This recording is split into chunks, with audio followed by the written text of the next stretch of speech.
Hi, I'm Chuck Minsloff, and I tried to think of if there was one thing that I could pass on and try to explain to horse owners. Okay, come on. Excuse me a second.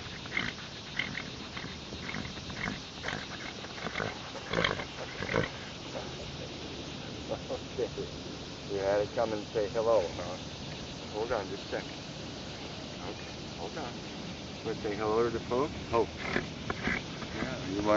You wanna explain to them that you and your dad had a pretty bad confrontation yesterday? Thanks for the kiss. Huh? You got in a pretty bad fight, didn't you? Huh? Happy both of you came out okay. Yep. Okay. Well, where's my kids? Good boy. Okay, you go back to your hay. uh, Happy interruption.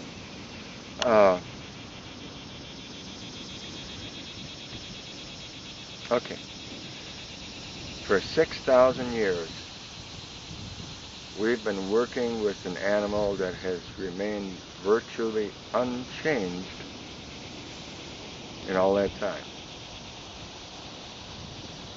But our internet lists and our forums and our horse magazines are constantly filled with bad horse problems, behavior issues, bucking, kicking, biting, barging. Now, one of two things. Either horses are very unpredictable, cantankerous creatures, or what we've been doing for 6,000 years is actually causing those problems. A very wise man once said, "We cannot solve the problems we have created with the same thinking that created them." And I think that's the most important thing, is coming to the realization that what we've been doing all along isn't working. We're the ones that control what to eat, when they eat, where they live, who they live with. We control everything about their lives, but for some reason, when they don't react exactly the way that we want them to, we blame them. And that's not the case at all. We've got to realize that we've got to change things, because as far as the horse is concerned, if we trap them and we force them to do something, nothing's changed. That's the same thing they were doing 6,000 years ago.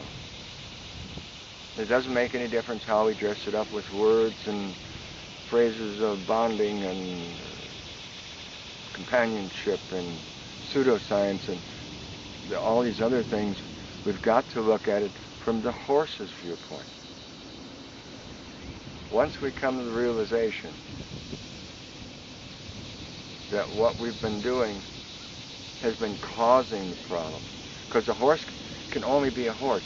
He can only react to his environment, and he can only react to us and our wishes and our desires within his realm and sphere of learning and understanding. So that's the thought I'd like to leave you with. 40, 50 years ago, in John Young's book, Schooling for Young Riders, in the last chapter, he implored all young horse owners that were just coming into the horse world, to ask why and why not,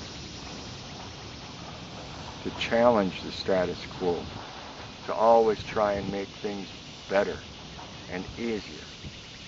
And that's what friendship training does. Almost 30 years ago,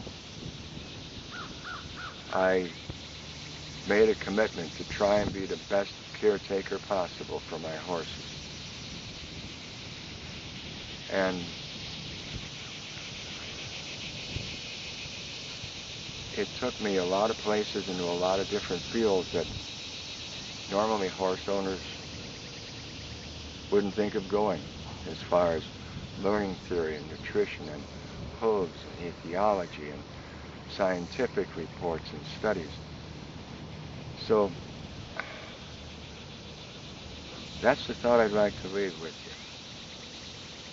Ask why you're doing something, how your horse perceives what you're doing,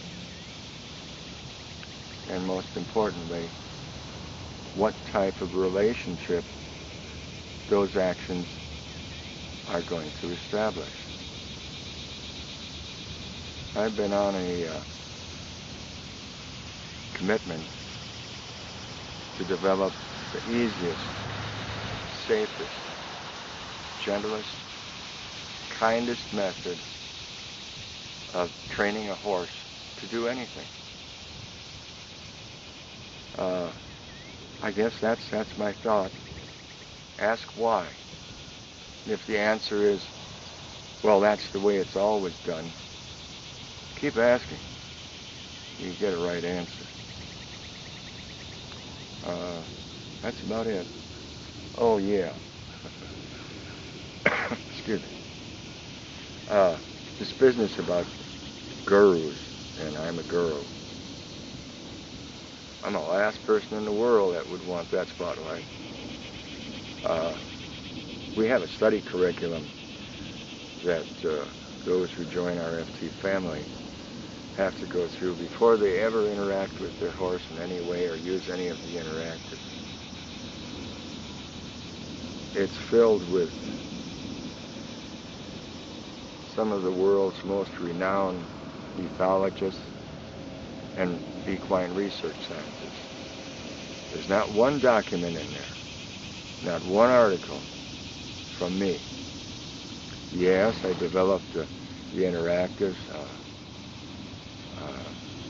through almost 30 years of research and study and development. And I'll take credit for that. A lot of hours, thousands. But check out our study curriculum.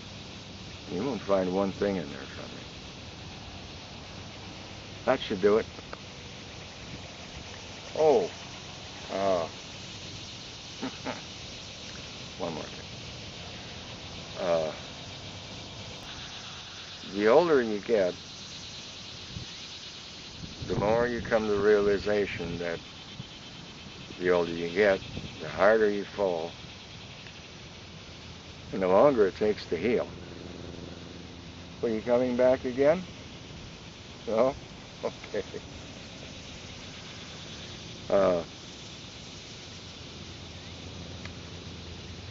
I don't ride a full-blooded stallion sitting backwards with no tack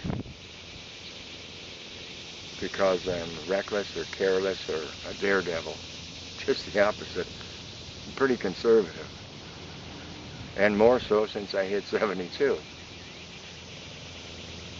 But the point is, I would never think of getting on any of our horses' backs, sitting backwards, tackless, in an open pasture, and ask them to do things unless I was absolutely convinced that they are as concerned about my well-being and safety as I am theirs.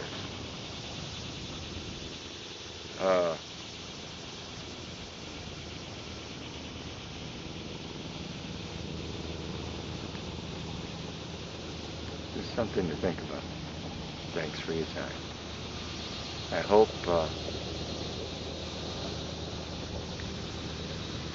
bad bug. Hold still, hold still. Hold still, let me get it. Got it. Good. Okay, we got it. Good boy, Buster. Thank you for holding still. Sorry for the interruption, but this little guy was gonna fight Buster.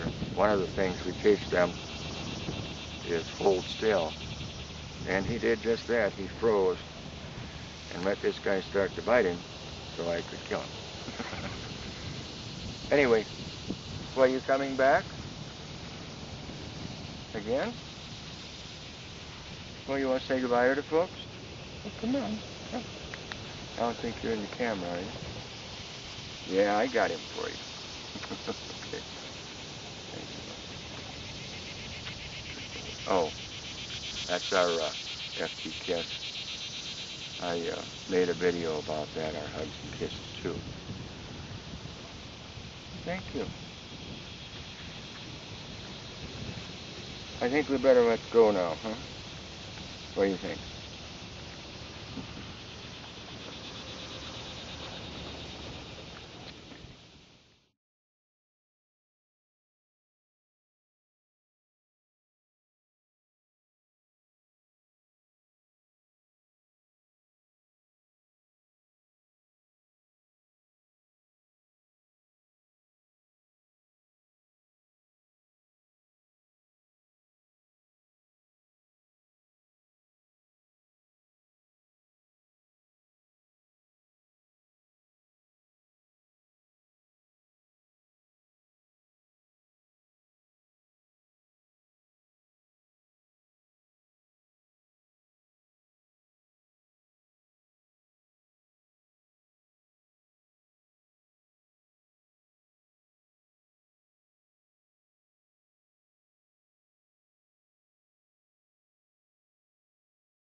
Hi, I'm Chuck Minsloff, and this is Abel Rebel, aka Abel.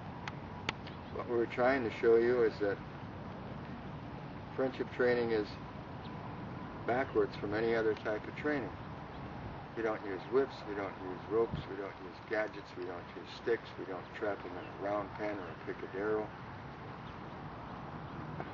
Anyway, we'll try and explain more in our next clip with his son, Combustion, our resident stallion. Right? Oh. That was pretty good.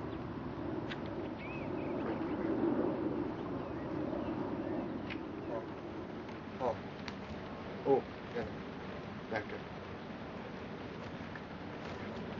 Turn, Paul. Yeah. Oh. Yeah. Yeah. Oh. This is our resident stallion, Combustion. Yes, we'll go in a minute. Okay, go in a minute. I hope we tried to explain some of the difference between friendship training and all the rest. That's it. Oh. Well, I don't think so. Not without a kiss. You have a kiss for Grandpa? Okay, good boy. Yummy good. See, with friendship training, there is no alpha. There is no leader. He's not a leader. Are you a leader? You're a kisser. I'm not a leader. We are a leader. Oh, you're much on place. Give me a hug.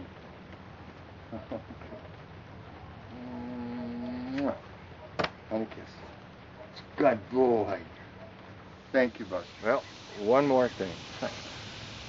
The reason that I rode combustion, aka Buster, backwards tackless, in a pasture, was that I was trying to point out that everything about friendship training is absolutely backwards from any other type of training out there.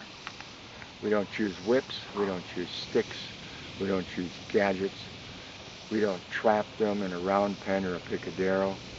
Everything is done, the entire relationship, which is the entire focus of friendship training, is done in an open area, like a pasture.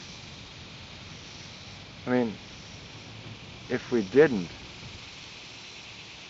then it wouldn't be different, and we'd be doing the same thing that's been done for 6,000 years.